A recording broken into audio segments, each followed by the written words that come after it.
What I want to talk about this week, this semester, is how light changes, how something looks. I have a photograph that I took while I was out walking on a nice spring day. It's up at the Black Diamond Mines in Antioch. But as we were going up the trail, the big clouds were coming through and they were throwing shadowy areas across the landscape. And I noticed that this one tree, at one point, the tree was lit and it was dark back behind it. And a little bit later, it was light back behind and the tree was in shadow. And I liked how it changed the look of the whole thing by just changing whether it was dark behind it and this was lit, or if it, this was in silhouette against it. So I thought it would be fun to play with that. The other thing is that, as I was walking up the hill, it changed how much hill was up above the tree and sort of the shape of the hill, and how much sky versus how much of the hill in the front. So I thought I'm going to do some notons today, to play around with what it looks like to change things a little bit, because I also feel like this dark needed to be more behind that tree for it to work better. So I've used this drawing to do my sketch from, but at one point I moved the hill down a little bit. I don't know if I'm going to paint all of these today, but we can talk about them, and at some point I can probably get those done. So I will, let's see, where do I want to put this?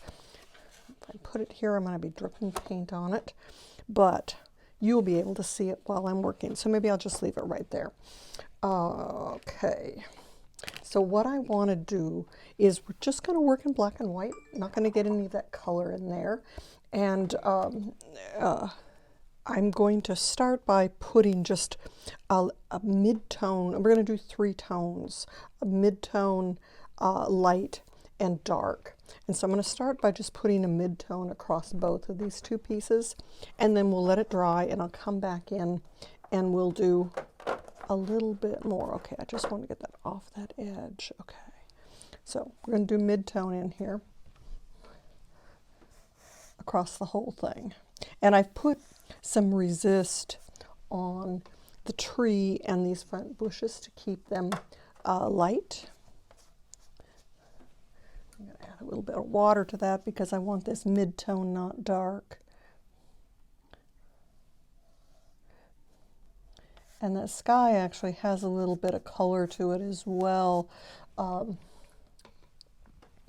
but I'll worry about that later.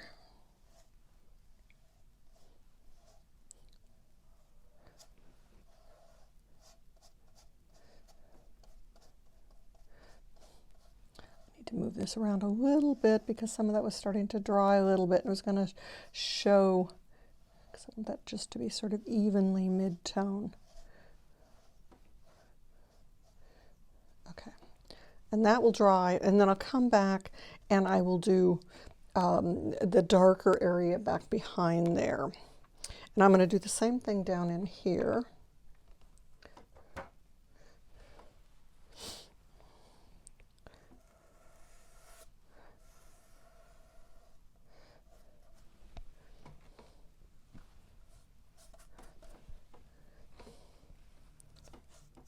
And we're just going to bring this down in here. Then I'll stop and I'll dry this, and we'll continue on from there.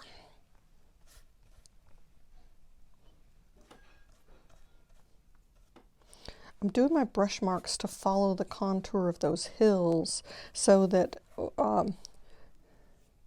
if I have any brush marks here, they will be helping me rather than hindering.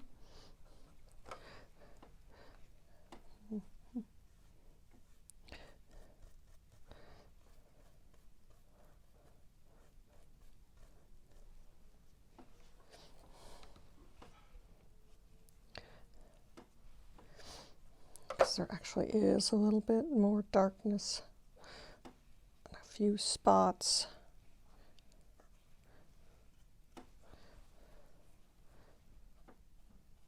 Okay. Okay, I've got to take the hairdryer to that or take a break. So I let things dry, and we now have a mid-tone, pretty light mid-tone, and actually, yeah, the background in here is about that mid-tone, and this foreground is going to be a little bit darker, but when we do the final painting, we'll be worrying about the real subtleties. Right now, I just want the sort of the big picture, how much light, how much dark. And so the next thing we're going to do is put some dark in on back behind that tree, and then I'll let that dry before we pull off the resist. So that's going to come in, and then it's like, what do we want to actually do up here at the top?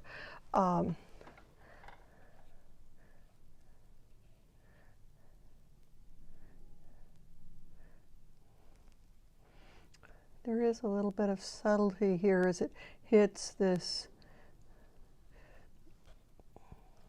edge, so I'll let that have a little bit of that.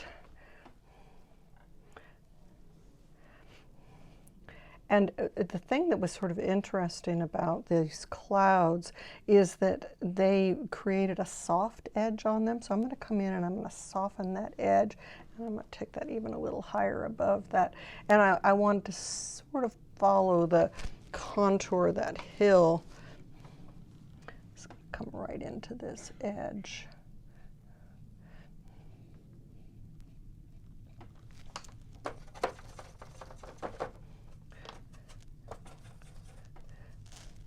A little bit thicker.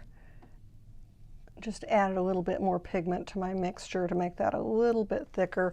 And now I'm going to come in, rinse my brush, dry it halfway, and with the damp brush I'm going to find the edge of this and just soften it out so that it just sort of creeps up that hillside and then maybe follows that path a little bit, creeps up that hillside. Some interesting little patterns there that we can play with. And just, because my picture, yeah, it's okay, I'll just pick it up from there. And I still feel like I need to get it a little bit darker right behind that tree.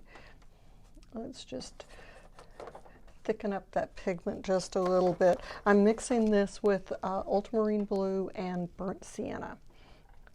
So this center area, this is going to be sort of the darkest. And when we go to do the painting, there'll be more subtleties in here as we work across through this.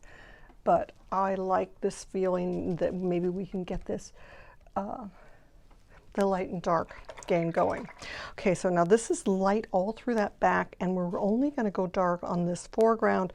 These bushes, we're going to have a little bit of darkness on some of these. That pathway could go a little bit darker. And then that tree itself, which I might do with a pen because it's so small that it's going to be difficult to do with a brush.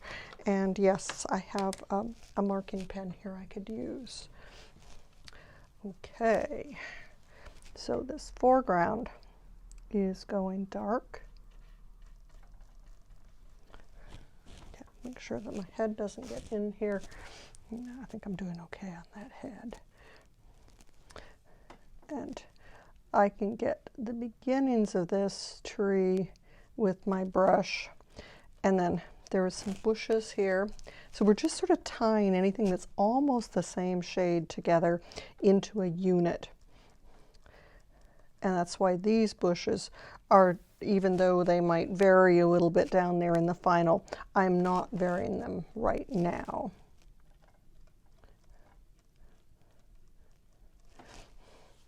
And that tree, I'm going to just, it needs open spaces. And oh, we've got another tree here that's maybe not quite as dark as the others, but a little bit. And this pathway is going to be darker. And the pathway that I'm adding in here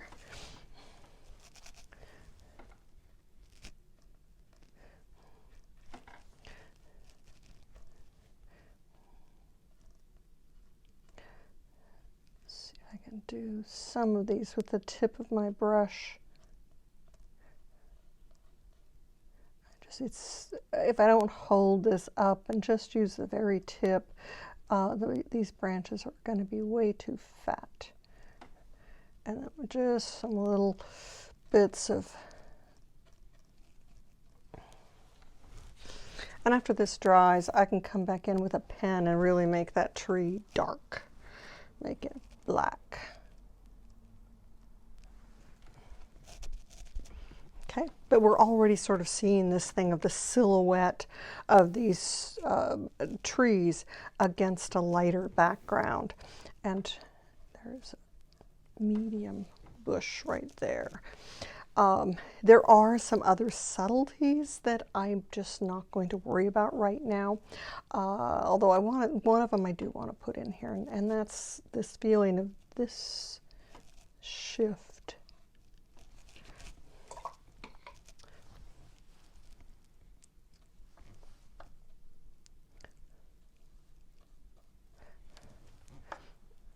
And that hill is going to be a little bit darker than the one behind it, and it's just a little subtle shift here.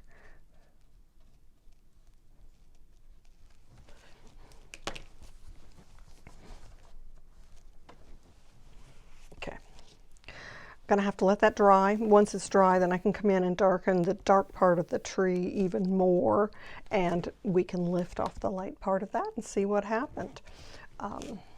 Could also, now that this is drying some, darken this pathway up here.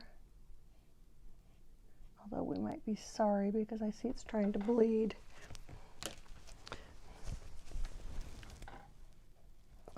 I'm always notoriously pushing a little too soon on things. Okay, leave that alone, Margaret. Leave it alone.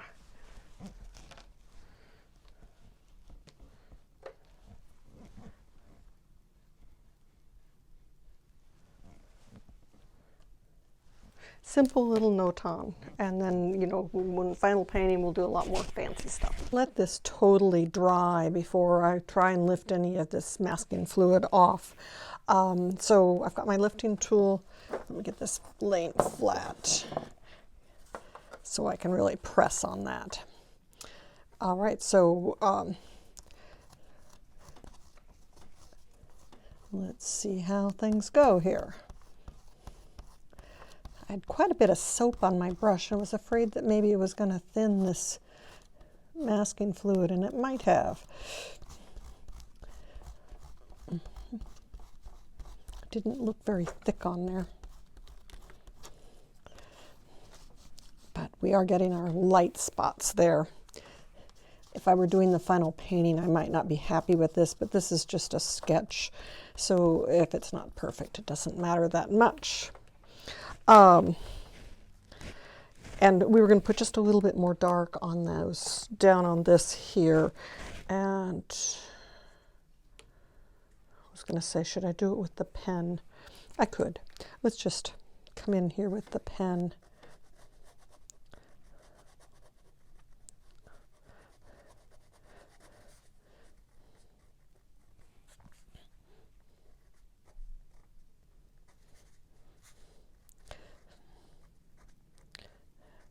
This is actually something that, you know, in the final painting, it might not be nice to do this tree with a pen, because then I could get those little tiny branches working out on the ends, which it's a little harder to do with the brush.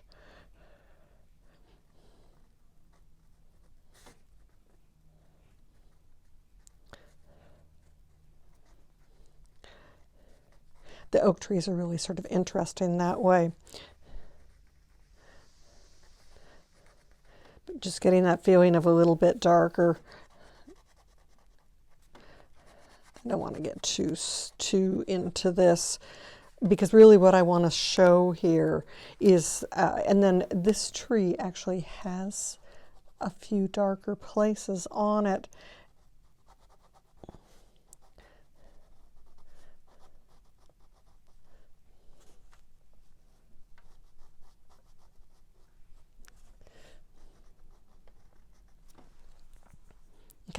Leave it alone now, Margaret. Um, so what I wanted to show here was that the picture looks very different when you have a light object against a darker background versus a dark object against a light background. And it gives it a different mood, a different feeling to it. And neither of them is right or wrong, but each has its charm. And so as an artist, you have to make this decision. Is this what you want? Do you like it this way? Do you like it that way? But you do have to make that decision before you start painting. You know, how are you going to have the light working in the painting? So this is where we're at with it, and we'll be actually working on the real painting now that we've got this, and we can talk about it in class, what ideas that we have and which one you want to see me develop. You, of course, can develop either one you want. So we'll talk to that later. I did a little bit more work on the two that I did earlier. It just seemed like I needed to lighten a few places, needed a little light running across through the top there. I put a little bit of a sky and some clouds into these, and then I did two alternate ones. This one has more sky in it. The tree is maybe a little bit lower, and it actually feels like I still could go a little higher on the top of this tree. I'm being chintzy and don't want to have to mix up any more of this. There's just a little bit left in my pan. So that could go up just a little tiny bit higher. How much do we want it to overlap that mountain or not? So, you know, that's something else. It could actually be brought up even higher so it totally overlaps that, that mountain area there. And let me just try that. So, you know, on these, we're just trying things, and it's just like, you know, what's going to work? What do we really like? How does this, so that could actually come up here even just a little higher and actually go past the edge of that mountain and push that mountain. So then it pushes the mountain back in there further, and then we made the sky bigger. So then this becomes a thing where there's more sky to this and a little less mountain. And I'm going to just dry some of that out so it isn't quite so strong. The darkness, I thought it was going to look really good to have a larger piece of darkness through there and make this tree really silhouetted against it. But when I got it in there, it didn't work quite as well as I thought it would. So I tried another one where I, instead of, made the darkness a little bit smaller than what was in the photograph so more of the tree could overlap up above it. And I think that actually works fairly nicely. So you get dark against light, light against dark, light against dark, lighter against the light, and then that darker pathway running down through there. And then this one you get the light background, and I did some medium in here. So then we've got dark against light, and a dark patch in the foreground. So then that sort of pulls in toward us. And then the mood in each one of these is a little bit different. This one actually almost looks like a moonscape to me, but it's partially because it's black and white. But then that sort of feeling of a moonscape rather than a daylight scene. So the mood changes as you do where you have the light, whether you've got the light in the front or whether you've got it in the back, whether you've got a silhouette, whether you've got a lot of dark with a little bit of light, you know, quite a bit of light with a little bit of dark. Smaller amount of dark, even more in this picture with a lot more light. So those are some things that we're going to be thinking about, and it's all artist choice. It's, you know, what mood do you want to portray, and so with these little shifts and changes, that's how we do it.